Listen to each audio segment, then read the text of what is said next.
Generally, Asian countries, the Asian countries, we very happily accept that plastic garbage in the terms of for the this electronic garbage like that. Okay?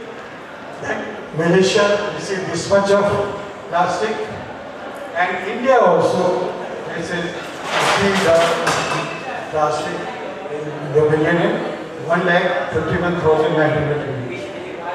And from the USA, this maximum exporter of the plastic garbage in the USA and followed by the UK. And recipients are, you will see, mostly the Asian countries. And this is again the exporter, USA exporter this much between January and November 2018, like this. And the importer, USA is also importer with certain plastic, but mainly the Malaysia, Thailand, Vietnam, Hong Kong. We import the plastic garbage. Now that we come to the microplastic. How do we get the microplastic? Directly from the textile.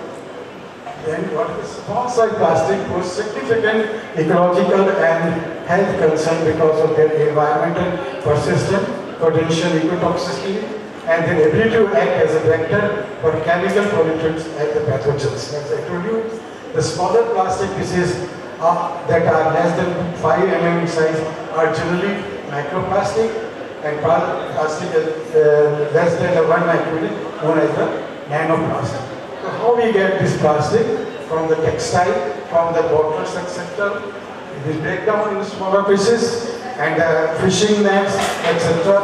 And this smaller plastic in the sea and aquatic system taken by the fish, and then that fish comes to our dining table. So we are exposed to this plastic through our fish or other things. Now this is how the plastic is released. The plastic is released from the factories, etc. Wash with the treatment. It comes to the river, and in the river it is break down and converted into micro and the nanoplastic. Okay? And along with the other toxic chemical which is associated with the micro or nanoplastic, they are also released. Our intake of the food from fish is much of particles per day, like that mollusk, if you take crustacean, sugar, honey, sea salt, beer, and milk, all take some particles.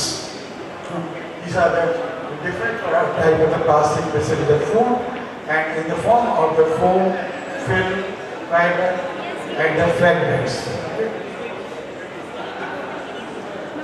This is the food change, how the plastic is coming in. Microplastic, through the gathering, as I told you, sedimented, taken by the aquatic animals, then ultimately fish, and from fish it goes to bird, and from fish it comes to our body also. Now this is microplastic or nanoplastic also cause the absorption of the carbon by the sea. You know, the most of the percentage of the environmental carbon is absorbed by the sea. Okay. So, how the carbon dioxide is dissolved at the surface, then phytoplanktons absorb carbon dioxide and fix the carbon through the photosynthesis. Now, what will the microplastic do? Reduce the phytoplankton's ability to fix carbon through the impairing the photosynthesis. Then those taking zooplankton in the phytoplankton, so reduce the zooplankton's ability to transport carbon by impairing feeding, survival of the reproductive, also hamper the reproductive activity of the zooplanktons. So reduce the number of the zooplanktons like that. So this is how it affects the ability of the sea to absorption of the carbon.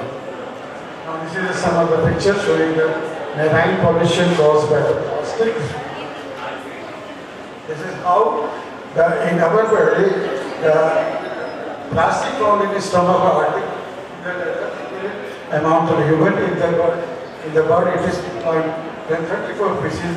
The equivalent is become in our body about the 31 grams in the blood. Now we are exposed to different plastics by the direct contact to the like this. It's now become a very difficult to note this one. Somehow we are exposed ourselves to the different sources of the plastic here, through the emissions by the factories, emissions to the food, consumer use, refilling the manufacturers, etc. And through farmland also. Now, human consumption of the microplastic. This is the one study done by the American Diet, which in the basis of the caloric intake, 15% of caloric intake, annual microplastic consumption range from 39,000 to 52,000 pounds. This is the American study. These estimated increase to 74,000 and 1,21,000 when inhalation is concerned. Additionally, interior to meet their recommended water intake through only bottles. Source may be ingesting additional 9,000 microplastic annually compared to the 400,000 microplastic for those who consume only tap water. Okay. So these values they said that they may be underestimated. So this is the latest information on the American Chemical Society 2019. Okay. So blood, in that study, the blood of 22% donors found plastic particle in blood of 17%. What they were containing? PET, polystyrene, and then polyethylene. Now, microplastic in fetus of babies is another important thing in that same study, plastic, which fed with the plastic bottles. So now I think mostly 99% they are feeding their babies with the plastic. Initially it was used glass bottles, then glass bottle was replaced by the steel bottle. Then now it became the plastic. So I used to pick for my children the glass bottles initially. So you can see the severeness of this. The microplastic can reach out into outer membrane of the RBCs and the macroplastic in placenta of the pregnant woman and the rat also found. Microplastic passes rapidly through lungs into heart, brain and other organs of the fetus. It is in the animal state. Okay. Now this is another interesting slide. That this which bottle is the brand is the Nestle Pure Life. It contains 6 to 10,390 pieces of the microplastic. So you can see this one. Another pieces. Yeah, it may contain 0 also there, to 5,160 and 5,230. Yeah, like Aquafina, like that.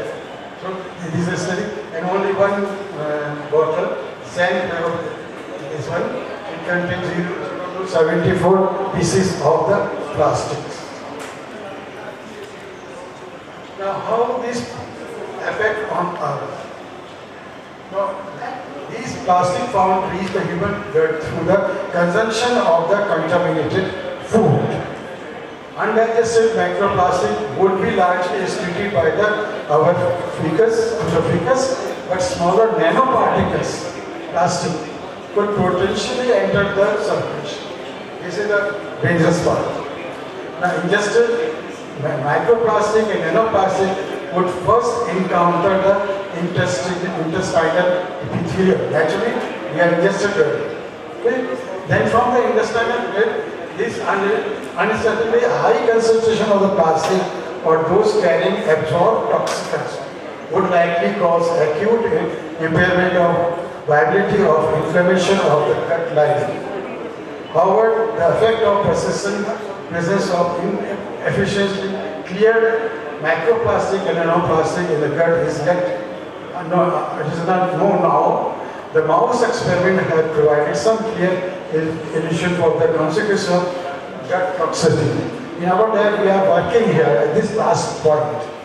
We are tracing the nanoplastic from the gut, from the blood to the liver and to the brain also in animal.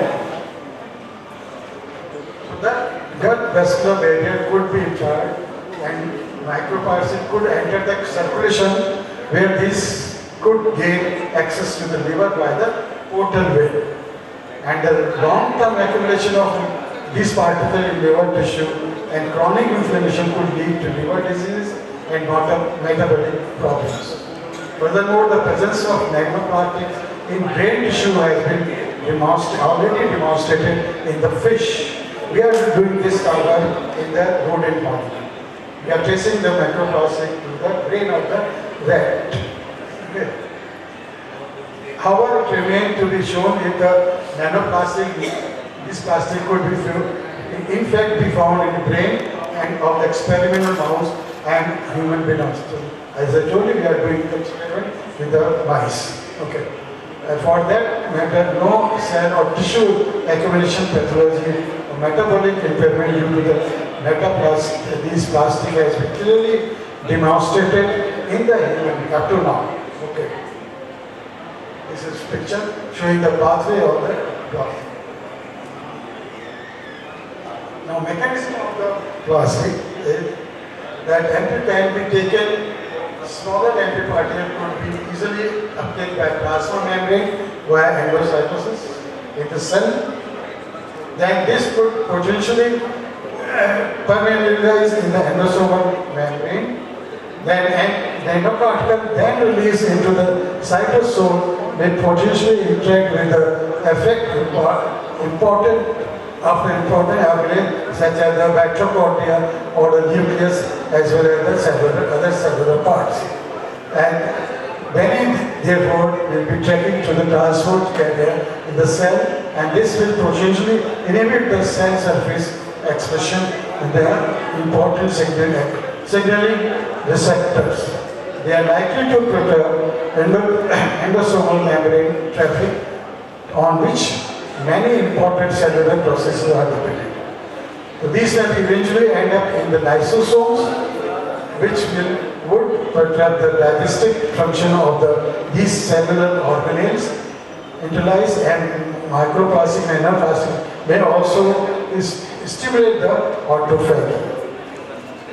So this is how they are taken by the cell inside, as I explained. This goes to affect the cellular organs like this. If the microplastic inhale, they go direct to the lungs. And from the intestine, ingesting the food, they may go to liver, kidney, and brain, and in the cell. This is the mode of action of the gland. Microline, particularly nanoplastic. Now, as I told you that take the cocktail of the contaminants. That plastic contains, as I told you, contains several harmful chemicals, even the pathogen. So this we are exposed to this cocktail of the plastic chemicals, which is more dangerous, and many more research has to be done. In this, the combination of the plastic material with the other chemicals, because in the environment, we are exposed to other chemicals also, besides the plastic. It's not only plastic, pesticides are there, other many types of the chemicals are. So when we inhale this cocktail, what happens? So research is, in the toxicology, research is going on there. Okay? But this is quite a serious problem. Health consequences. Important thing is that in the particles of plastic, the chemical particularly plasticizer. It belongs to the that is known as endocrine disruptors. EC. I think you must have heard them. They mimic our normal endocrines. Okay? So when they enter in the body, actually what happens? They disturb the harmonic balance in the body. If there is a changes in the hormones, maybe any type of changes, they are the very serious consequences.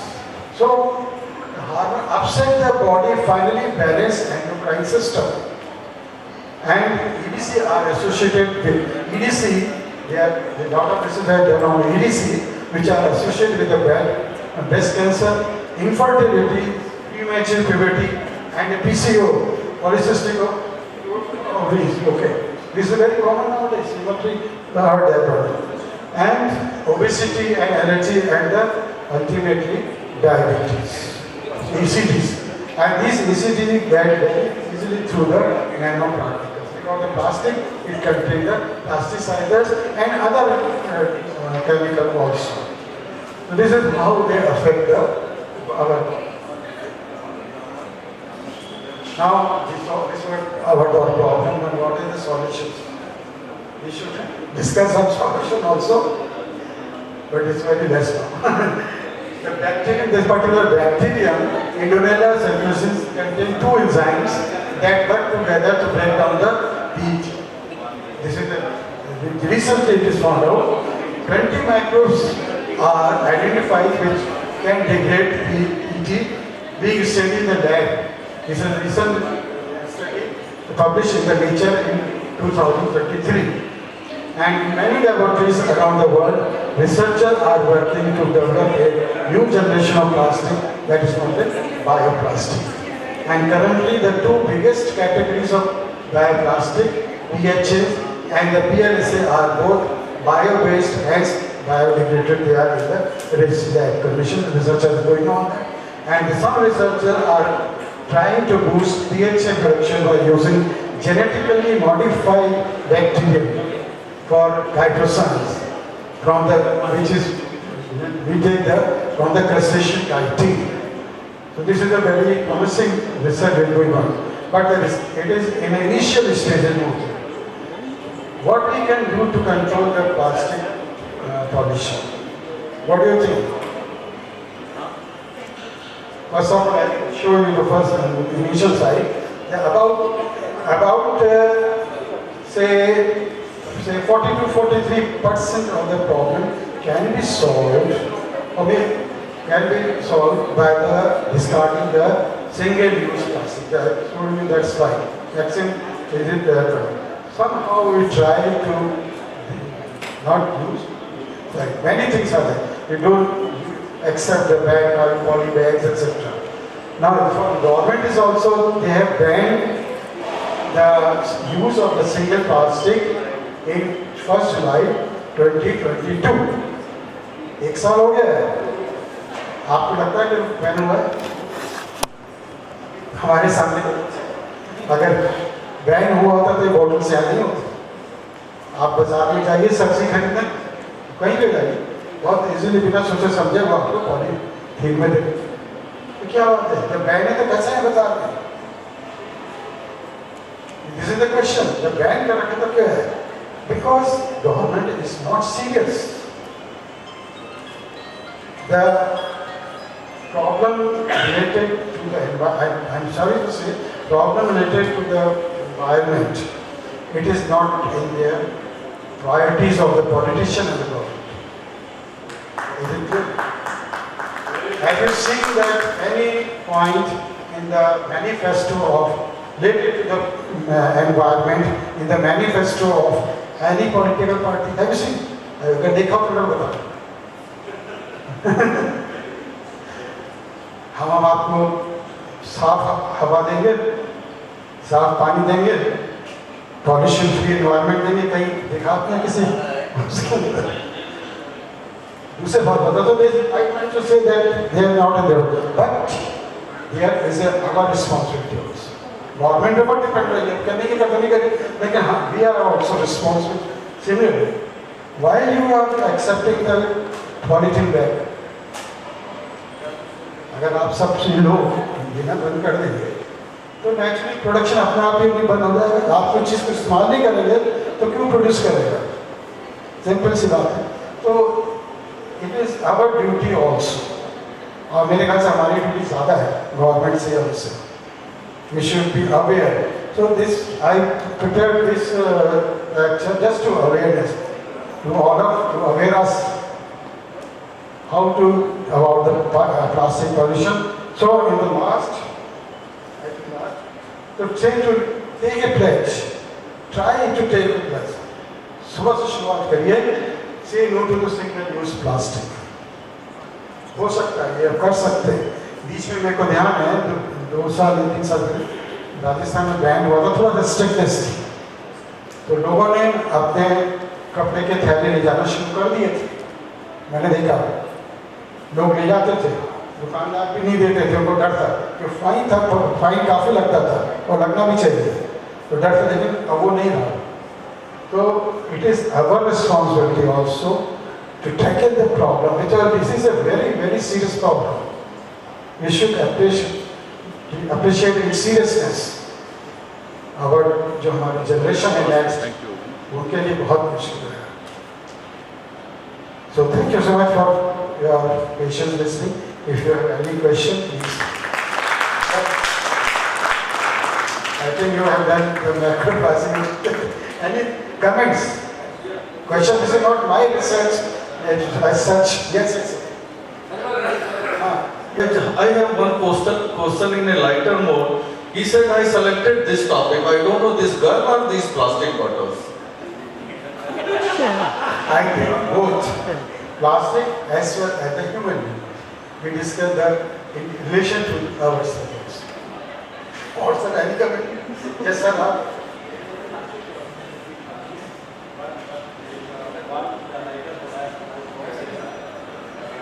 अच्छा informative lecture दिया। मेरा आपसे कोई question है, इसमें बहुत बहुत हृदय से देना। क्वेश्चन है कि जो प्लास्टिक यूज़ की महिमा है, प्लास्टिक की जो एप्लीकेशन की, अभी सर्वे आपके सामने, सेफ्टी के अथॉरिटी सामने बैठी है। फूड स्टॉक को देख लीजिए, जो पैकेजिंग फूड मिलता है उसमें 75% प्लास्टिक होता है, 25% जो ईटिंग होता है। Just wastage money, wastage the money of system. Another example, daily हम मिल्क पीते हैं, मिल्क में पाउच आता है, वो प्लास्टिक का आता है। Every day thousands of just wastage पड़ा हुआ, थाउजेंड्स करोड़। अनदर काऊ जब भूखी रहती है तो सड़कों में खड़ी होती है, प्लास्टिक की बोतलें खा जाती है, सब कुछ खाने लग जाते हैं। तो क्या है, कितना एनवायरमेंटल डिग्रेडेशन हो चुका है। अभी प्लास्टिक की न्यूज है, plastic ban is not working, government needs to rethink the study. जो डायरेक्टर जनरल सुनीता नारायण का लेख था, जो सेंटर फॉर इंटरनेशनल एनजीओ का गया कि साल भर हो गया प्लास्टिक को अप्लाई किया, don't use the single plastic use की, लेकिन कोई एक्शन नहीं हो रहा पूरे इंडिया के अंदर। Zero action. एक साल हो गया ये इंटरनेशनल एनजीओ है जो दक्षता रखती है इस काम के लिए, उसके बावजूद भी कुछ नहीं हो रहा। तो शुड भी क्या परसुएशन हो जाए, क्या तरह का पैडल शिफ्ट होना चाहे, पॉलिटिकल पार्टी जो या ब्यूरोक्रेटिक सिस्टम हो, एनजीओ हो, स्टेक होल्डर हो, सीनियर सिटीजन हो, क्यों ना पैडल शिफ्ट किया।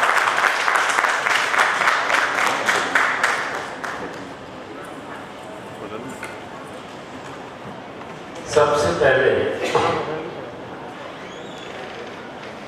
तो मैं आभार व्यक्त करता हूँ प्रख्यात जूलॉजिस्ट और इस इंटरनेशनल कॉन्फ्रेंस के सबसे वयोवृद्ध keynote speaker professor Pradeep Bhatnagar. आप इस उम्र में अपने व्यस्त समय में से समय निकालकर हमारे आवेदन को आपने स्वीकार किया और हमें कृतार्थ किया। प्रोफेसर भटनागर ने, मैं देख रहा था, विज्ञान के प्रोफेसर थे और ये इस बात का प्रमाण है कि शिक्षक सदैव विद्यार्थी रहता है। जो सदैव विद्यार्थी है उसी का नाम शिक्षक है, और उसका प्रमाण है professor Pradeep भट्टराज। About 70 years old, अनुमान से कह रहा हूं, 76 sir. 76, इस एज में व्यक्ति लगभग छोड़ देता है और चारपाई की तरफ बढ़ता रहता है। तो मैंने कंटिन्यू किया, इसलिए चारपाई पे नहीं बढ़ा। लेकिन आप जीते जागते उदाहरण हैं, और हम सब के लिए जितने भी डेलीगेट्स हमसे जुड़े हैं, 22 कंट्रीज के हजारों डेलीगेट्स, उन सब के लिए आप प्रेरणा स्रोत है, इंस्पायरेशन है। जहां तक आपके व्याख्यान को मैं सुन रहा था, मैं संस्कृत का विद्यार्थी हूं, अंग्रेजी नहीं जानता, हाव भाव से समझ लेता हूं।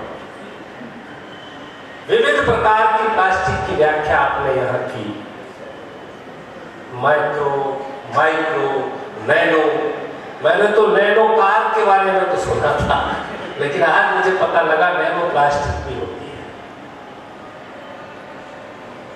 आप सब का ध्यान आकर्षित करना चाहता हूं, 1972 से ये पर्यावरण का यज्ञ यूएन द्वारा स्टॉकहोम से शुरू हुआ, 5 जून 1972 से, और चलता चलता आज ये है कि राजऋषि कॉलेज अलवर भी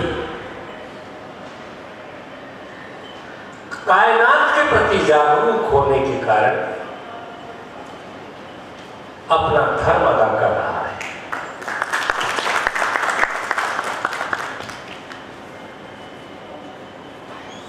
खुदा कहता है कि सच्चे मायनों में इंसान वो है जिसको खिलकत से प्यार है। खुदा कहता है सच्चे मायने में इंसान वो है जिसको खिलकत से प्यार है। और शायद यही भाव प्रोफेसर विदुषी ममता शर्मा के दिमाग में आया होगा, और जब वो प्रोफेसर हुकम सिंह के सामने आया तो उसे पुष्ट कर दिया गया और आदेशित कर दिया गया उस विचार को इसका बीजारोपण कर दिया जाए। और वो बीजारोपण आज 17वां इंटरनेशनल कॉन्फ्रेंस हम कर रहे हैं। यूएनओ की थीम, प्रोफेसर गुप्ता साहब, यूएनओ की थीम 2023 में बीट टू प्लास्टिक पॉल्यूशन है। जब सर व्याख्यान दे रहे थे तो मुझे 5 जून याद, नागर का जो व्याख्यान है वो सामान्य व्याख्यान नहीं है। यूएनओ की जो थीम है और दुनिया को जो यूएनओ का संदेश है, बीट टू प्लास्टिक पॉल्यूशन, उस पर आपका व्याख्यान है। हम कह सकते हैं ये बिल्कुल सटीक, सार्वजनिक और विशेष साक्षात रूबरू करा रहा है। मैं ये नहीं कह रहा कि अन्य वक्ताओं ने भाषण दिए। प्रोफेसर बोला था, कल मैंने भाषण सुना सांप पर, आज मैंने भाषण सुना भालू पर। हाँ, ये देश ही ऐसा है, ये विविधताओं का देश है, लेकिन विविधता से भी एकता है। ये और बारीकी बात है कि सांप की बात करके पर्यावरण से जोड़ना, भालू की बात कर प्रोफेसर निशित धारिया ने उसको पर्यावरण से जोड़ा। ये और गंभीर विषय। प्रोफेसर बोला अर्थशास्त्री हैं, अर्थशास्त्र की जीडीपी की बात कर रहे थे, लेकिन उसको पर्यावरण से जोड़ा। तो मैं इस अवसर पर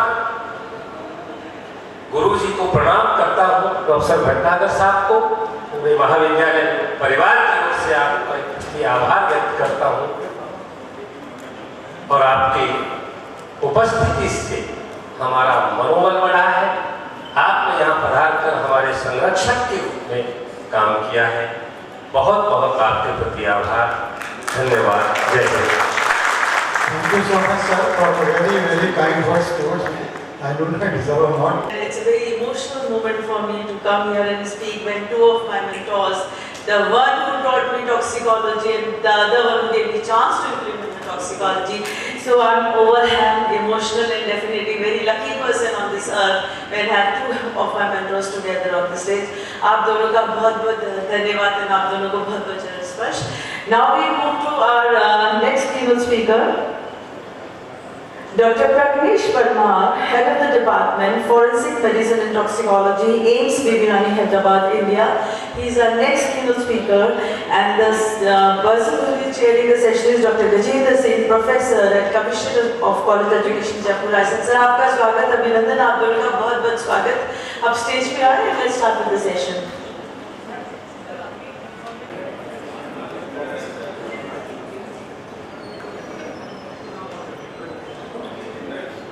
Good afternoon, respected chairperson and my dear friends.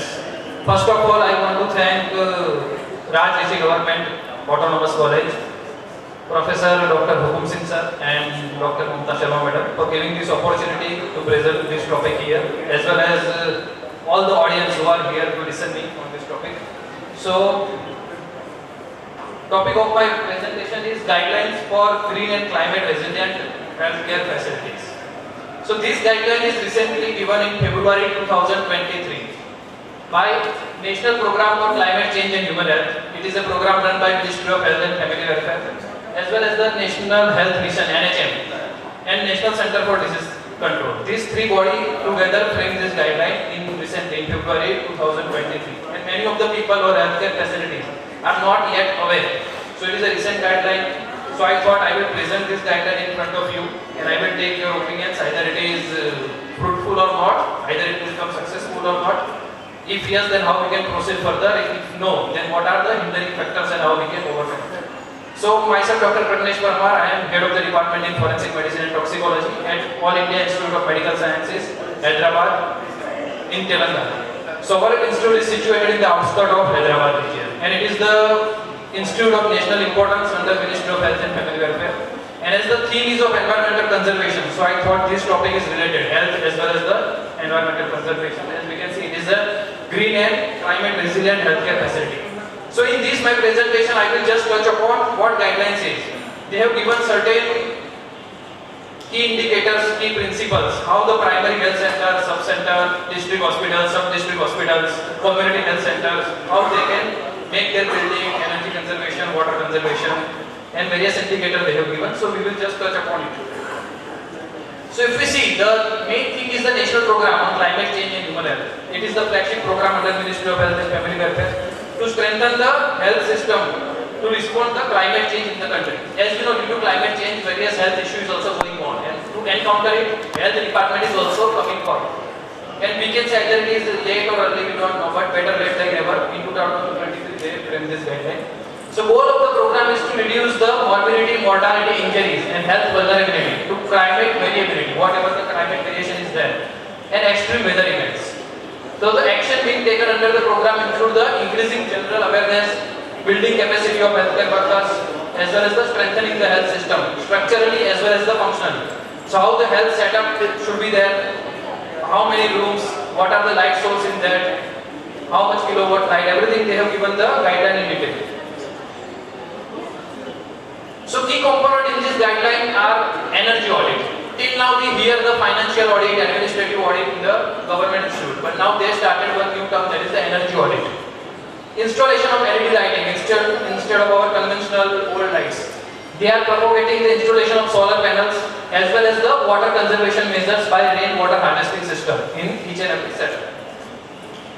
So what is it? As we see, basically the WHO, World Health Organization, who are governing the health issue of all over the world, they have given first this climate resilient and environmentally sustainable healthcare facility, this concept. And according to that, Government of India has to follow, and they also came up with the green and climate resilient healthcare facility. So if we see what WHO says, such facilities anticipate, respond to, cope with, recover from and adapt to climate related shocks and stress, while minimizing the negative impact on the environment and leveraging opportunities to restore and improve it, so as to bring ongoing and sustained health care to their target population and protect the health and well-being of future generations. So here we are thinking about future generations. It is not a one-night event or one-day show which we can achieve. So it is a long process. Step by step we have to achieve it. So 4 chapters we have focus here. One is the energy efficiency, water conservation, smart building and other things. So energy efficiency, this chapter focus the energy conservation strategies that will be adopted by the healthcare facility to cut down their operational cost, reduce the emission of greenhouse gases and protect the public health from impact of climate change. Second point is the water conservation, in which we have to develop, means health facility has to develop the strategy how to conserve the water, so that the healthcare facility to utilize the water optimally and run efficiently at the time of water scarcity. Third point is the smart building, how the building can be smart. So this chapter focus on strategy to make the healthcare facility a smart building, which include the proper departmental planning, which reduce the unnecessary movement of staff. Now you can see the hospital, OPD is somewhere else, X-ray is somewhere else, billing is somewhere else, doctor is sitting somewhere else. Unnecessary patient has to go here and there. The buildings are not smart. Clear? As and when the department is progressing, they are making the buildings. There is not future foreseeable plan. Fire resistant building, patient friendly building, so that it can provide privacy, comfort, safety and security of the patient. So all these things should be included as a smart building. And green healthcare facility, that is also a new concept, green healthcare facility. This chapter focus on landscaping, technology based operation, as well as the green building material. Now this is also related to construction. Whoever the construction company constructing the building, they have to follow all these norms as far as possible. So the green building materials should be used, proper landscaping and everything there, to reduce the overall impact of the building environment on human health, and green procurement of the minimization of waste. So whatever biomedical waste, food waste is generated in the hospital, we have to minimize it. So we have to develop policy program according to cope up with that. So let's see the various component address here, like energy conservation. So what are the main features? Low lighting fixtures should be there, switch of policy should be there. After office hours, light should not be on, AC should not be on, fan should not be on, so switch of policy should be there. Solar panels can be installed and energy conservation program can be started. Now water conservation also, rainwater harvesting can be done, STP and ATP, sewage treatment plant and effluent treatment plant can be established in each and every setup. Biodigester, low flow fixtures and water conservation plant can be started. Now in smart building, departmental planning, fire resistant equipment as well as the patient safety, comfort and security must be addressed. And green healthcare facility, green material, technology based operation and landscaping. So all these things they touch upon in this guidance. Now if we see the first chapter, that is the energy efficiency. What are the key factors they told and what are the key interventions we have to see. So if we see the energy efficiency, what are the benefits of it? It incorporates the green design into the process.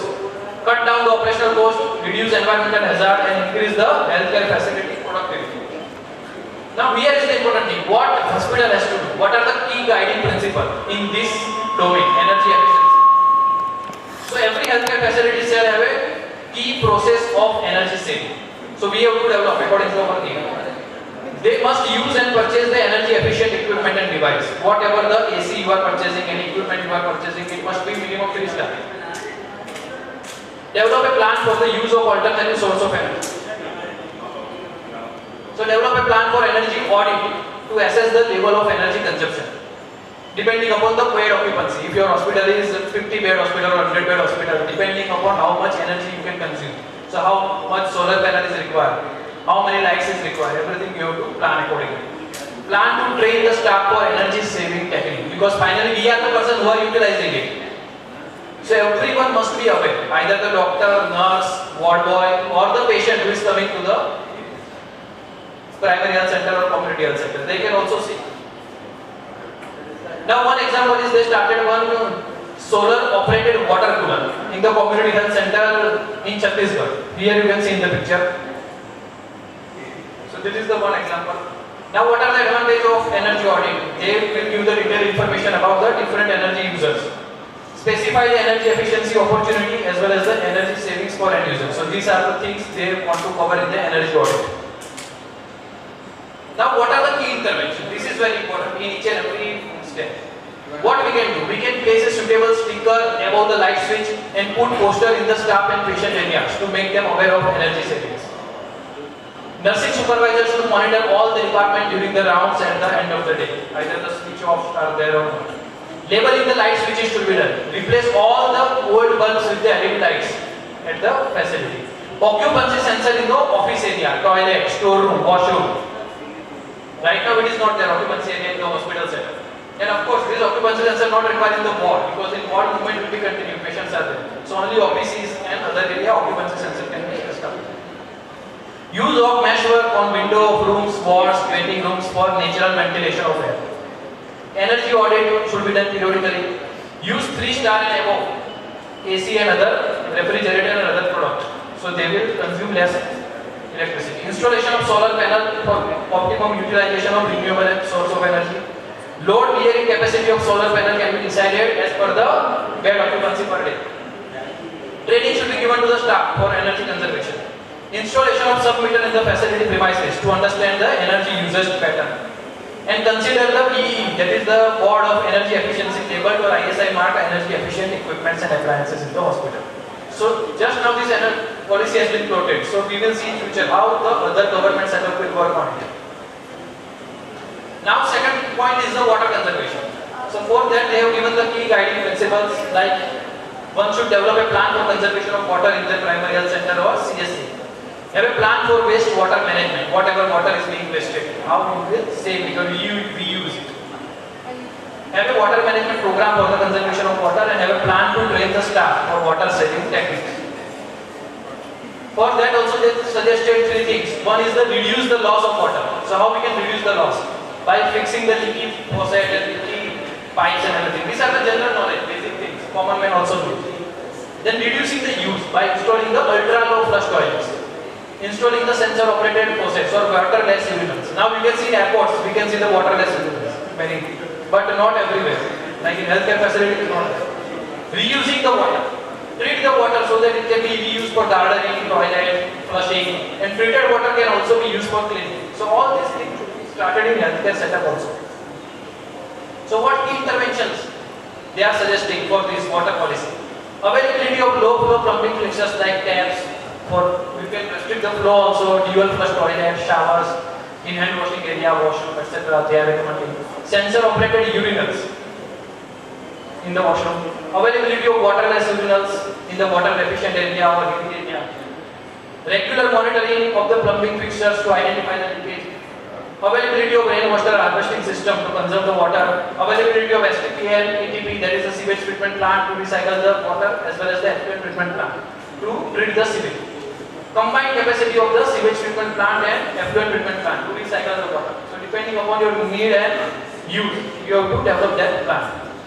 Training should be given to the staff on water conservation strategies. Water audit should be conducted. So all these are the new terminology: energy audit, water audit, which is not there now in the health sector. Now the third component of this policy is a smart building. Now we can see smart city, smart building, smart citizen, but just adding smart in front of anything, the thing will not be smart.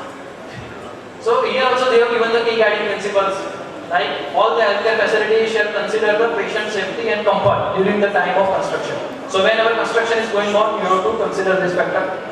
Have a proper planning of the department to minimize the unnecessary travel of the staff. As I told you right now, person has to travel from here to there. Now what are the key interventions for this?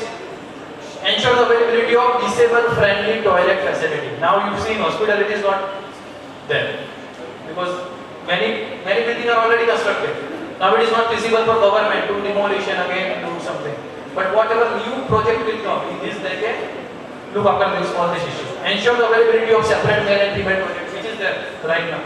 Availability of updated floor layout. with clearly marked fire exit route. That is also lacking in many of the old buildings. Fire exit routes are not there. Even parkings are not there because we are not that much sensitized in that time. Or neither we have foreseen all these complications which will come in future. So all the exit routes should be properly illuminated and all the firefighting equipment like fire extinguishers, sprinklers, fire detection systems should be installed in the facility. Now many healthcare setups are also lacking all this facility, even in government also. Many of times we can see in the newspaper or like that they are imposing fines on the private healthcare setup. But government healthcare setup is lacking it. And the fourth concept is the green healthcare facility. So in green healthcare facility, they are first focusing on herbal garden, that every center, whatever space they have small, they can start some herbal garden. Technology-based operations and eco-friendly materials. So whatever the construction material are used, it must be eco-friendly material. Now again, here we can see which are the key guiding principles for green hospital or green healthcare facility. So there she have innovations in operation to contribute to green practice. So do the innovation in this field. Have a plan to use the technologies for easy operation in service delivery and have strategies for improving the healing process of patient. So here also key interventions. Which are the key interventions for this smart building? Use of high performance glass on window, door, roof to prevent the heat inside and allow the sunlight to enter the room. Now such type of glass routinely not used in any healthcare facility right now. Use double glazing glass on windows. It provides the thermal and optical properties to the building and reduce the noise level inside the healthcare facility, which provide better comfort to the patient. Insulation of building from inside and outside. Use insulated black panels in the high place area like waiting room. Introduce the electronic patient record to save the papers.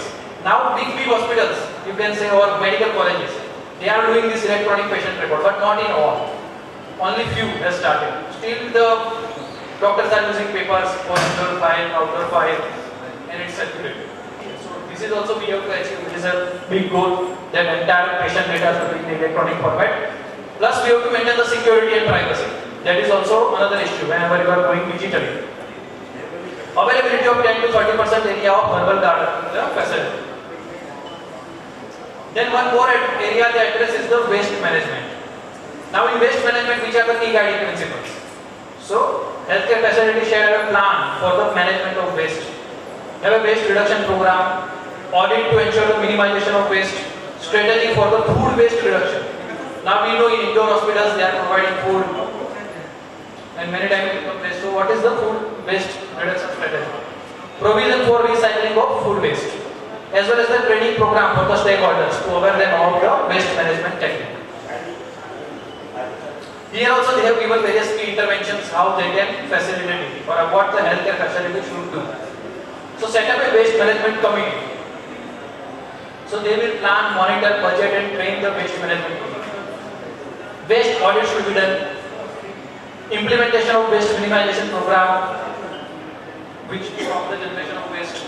Segregation of waste as per the biomedical waste guideline 2018. Recent guideline has been amended in 2018, biomedical waste management guideline. According to that, they have to manage. Most of the hospitals are doing outsourcing. Many private companies are there who are managing biomedical waste, so they will do the contract and outsource. Waste management training program should be conducted regularly. Connectivity with the biomedical waste agency is required for transportation of waste. Availability of burial pits for the waste disposal. Availability of biodigester. Use of PPE kit as and when required whenever you are handling any biohazardous waste. Waste should be transported in the closed container trolley to prevent the cross-contamination. Monitor the treatment process from facility to recycle in the plants, treatment centers and landfill area. Waste should be disposed as per the, as we already discussed, biomedical waste guideline. Segregation of biodegradable solid waste and recyclable waste as per the guideline. And hand over the biodegradable solid waste to the municipal authority. So all these things they have to look after. As well as bulk, garden and horticultural waste should be kept unmixed. Implementation of food waste reduction program. Food waste audit. Training should be given to the staff. And IEC material. As you know, information, education and all this material they have to display on the centers. So now everything requires money. As our previous speakers are also belong from the economics. So whatever the business has a strong economy, it can survive or sustain for longer time.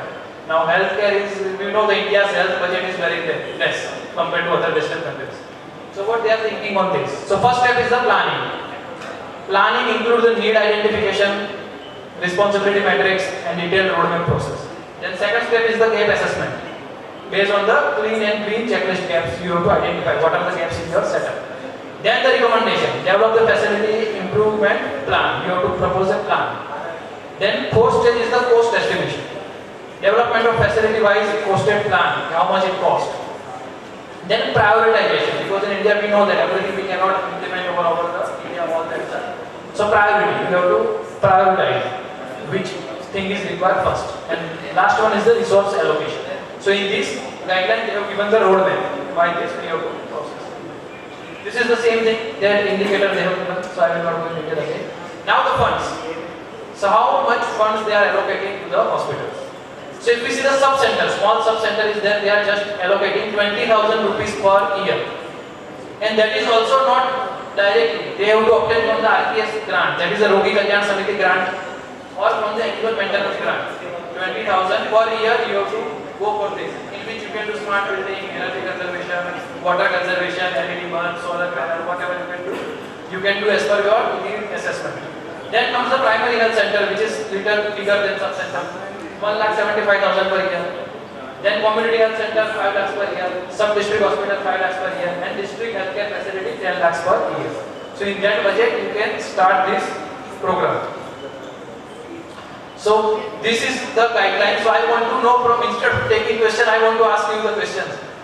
So what is your opinion regarding this guideline? Either this guideline remain on the paper, because many of the doctors are not even aware of this. It rolled out in February 23. It is just 4 months back. What are the challenges in implementing it? Sir, please.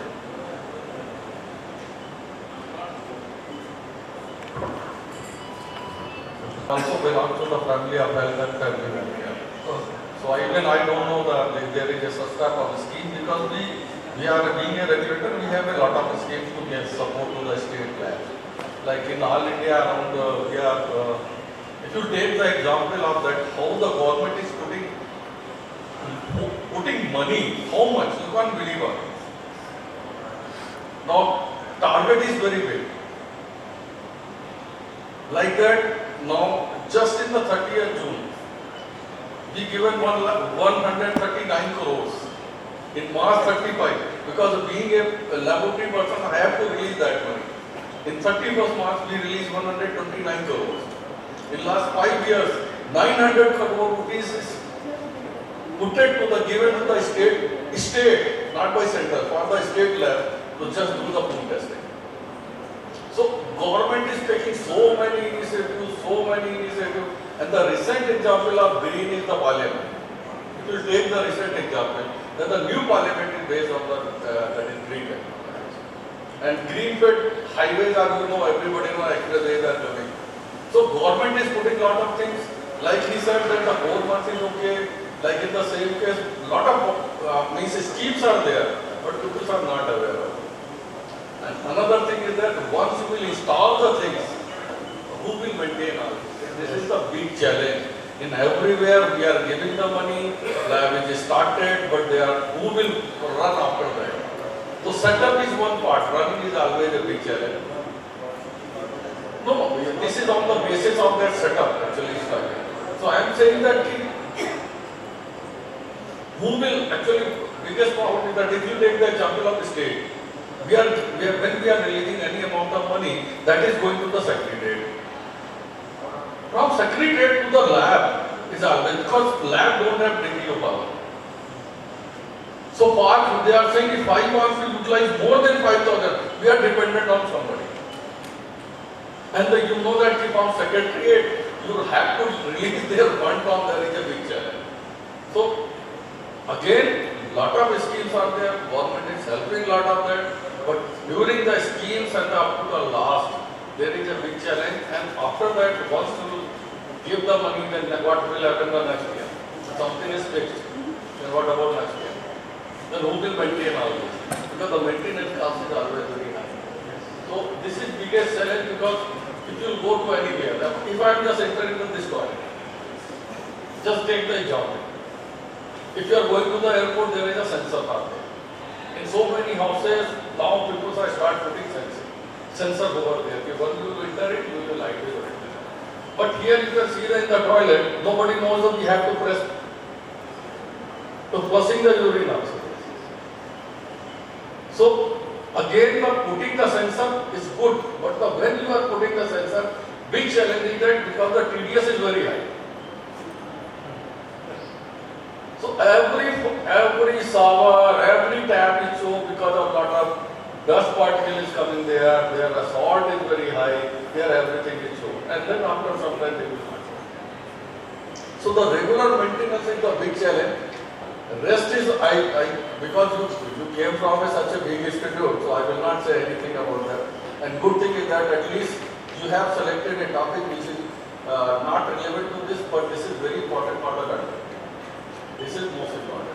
And at least in this forum, those who are on the online market, here is very less audience, but those who are listening, at least they can know that this is happening. Now we can see in this guideline they have even told that level the switch off the switch. This such thing they would mention even on paper, which are a small thing even a patient can do. If the patient is coming and no one is there, he can switch off. But the public mentality is there, I am not going to pay the bill. Why should I bother? This is one of the That is the issue. This is not, because whenever you can, like if you take the wastage, if you take the example of wastage, when you are in the home, you are taking everything, when you are taking every plate. I saw so many plates, a lot of foods are wasted. Whenever nobody is putting on your plate, you are itself are taking all of it, but still they are giving more. So this type of sense is very important for every Indian to take this country to some other. Yeah, Even in the policies they mention that OPD room should be this size, this many bulb is required of this kilowatt size, which consumes this much energy. So everything they calculate. But implementation is always challenge, as we all know. बहुत बहुत धन्यवाद doctor Parmar के very outlook of the government of India and this question is implementation. Yes. आप किसी भी PSC में जाके देखिए, किसी भी सीएससी में जाके आपको कोई कंजर्वेशन एक्टिविटी नहीं मिल रहा.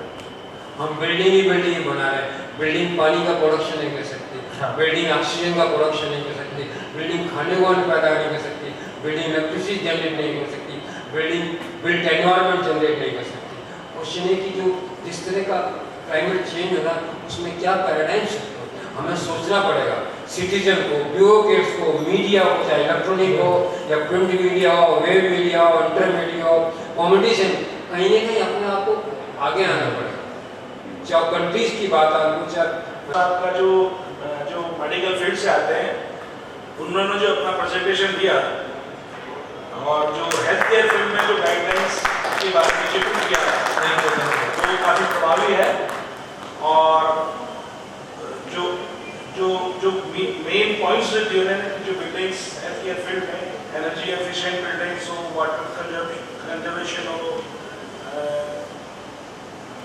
आपका ग्रीन हेल्थ केयर यूज हो, स्मार्ट बिल्डिंग्स हो, रिस्क मैनेजमेंट हो, और उनकी क्या इंटरवेंशन है और क्या इसके लिए गाइडलाइन हो सकती है.